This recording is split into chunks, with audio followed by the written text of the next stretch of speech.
ఆకాశము అనే మాటకు విశాలము అని అర్థం. మన కనులు పైకెత్తి చూచినప్పుడు భూమి చుట్టూ కనిపించే ఇలాంటి విశాలం భూమికి ఉత్తర ధ్రువం వైపు ఆకాశ విశాలమును పరిచెను అని రాయబడి ఉన్నది. అనగా భూమికి ఉత్తర ధ్రువాన ఒక విశాలం ఉంది. అయితే ఆ విశాలం చుట్టూ గోళాకారంలో జలాలు, కటిక చీకటి గాఢాంధకారము గోళాకారంలో వ్యాపించబడి మనకు బాహ్యంగా అది కృష్ణబిలం వలె కనిపిస్తూ ఉంది.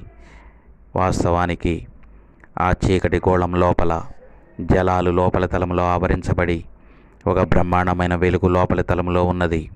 ఆ లోపల తలంలో ఉన్న వెలుగు బయటికి రాకుండా ఈ చుట్టూ ఉన్న గాఢాంధకారము గాఢమైన మేఘాలు వాటిని నిలువరిస్తూ ఉన్నాయి. ఇదే మొదటి ఆకాశం. మనము నివసిస్తున్నది రెండవ ఆకాశం.